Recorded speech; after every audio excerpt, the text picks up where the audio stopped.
Alright, so today we are going to practice something that we worked on at the beginning of the year. So this is going to be a review for the kids. First, we're just going to practice drawing a number bond. And a number bond is so easy to make. First, it's a big circle on the top.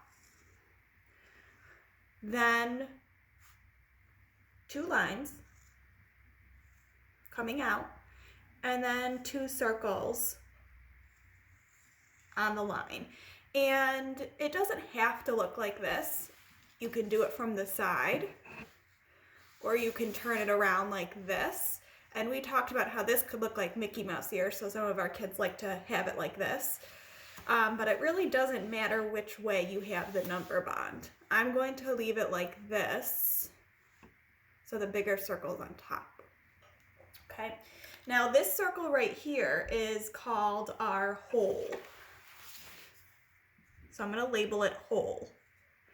And then the 2 smaller circles are parts.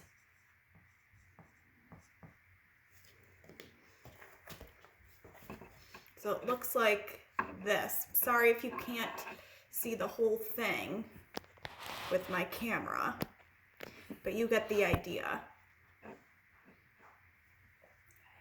What we're going to practice today is simply taking objects and putting them in the hole. I'm going to use math cubes, but you can use really anything that you want. You can do it with crayons, you can do it with little rocks, you can do it with erasers. Anything you have around the house will work. Okay, so I'm going to use some green math cubes. And to start, my hole is going to be 5. 1, 2, 3, 4, 5. Okay. Now I'm going to practice breaking 5 up into parts. Okay. And you can do this a number of different ways. You can take 5 and take some and put it here in a part, and some and put it here. I just broke 5 up into 3 and 2. That is one way to make 5. So I'm going to record that on my recording sheet. So I already have my hole ready. 5 is blank and blank. So I'm just going to record what I just did on my number bond. So my number bond shows I had 5 and I broke it into 3 and 2. So that's what I'm going to write. 5 is 3 and 2.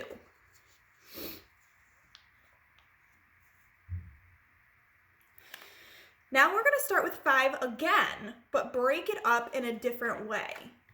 So let's take our 5 cubes, 1, 2, 3, 4, 5, and break it up in a different way. I'm going to do some over here and some over here.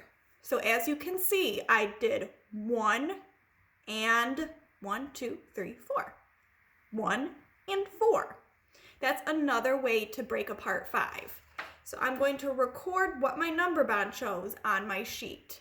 This time it's going to be 5 is 1 and 4.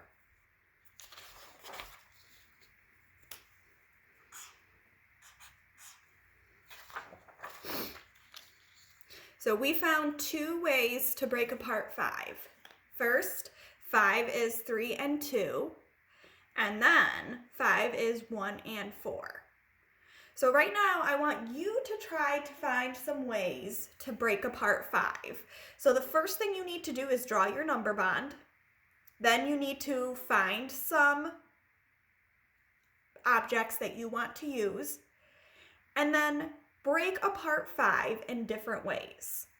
Okay. After you do that, I want you to try the same thing with 6 as our whole. So I'm going to quickly show you how I would do 6, and then I'll let you go off and try it by yourself. So now I need 6 as my whole. 1, 2, 3, 4, 5, 6. And I want to break 6 up into parts. So I'm just going to do some over here and some over here. So as you can see, I did 6 is 2 and 4.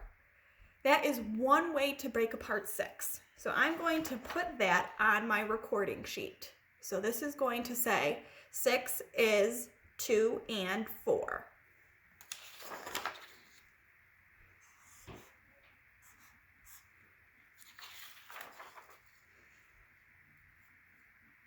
Six is 2 and 4. Now I'm going to make 6 in a different way. Break it apart. So this time I'm going to do some here and some here. So let's see how I did it. In this part I have 3 and 3. So I'm going to write down on my sheet 6 is 3 and 3.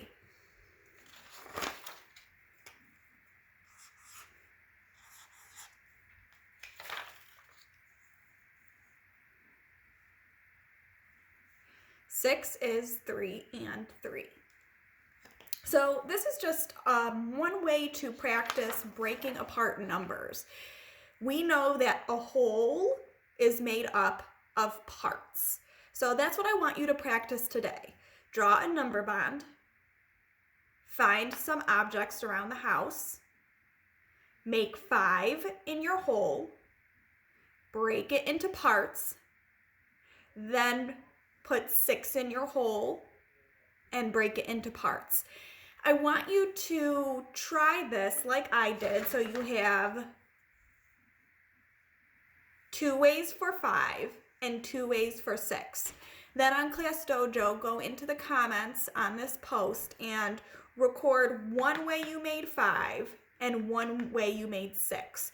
And we're going to find that there's many different ways to make 5 and many ways to make 6. And we can see how our friends broke apart those numbers, okay? So give that a try, leave a comment, and we'll touch base in a little bit. All right, have a good day. Bye.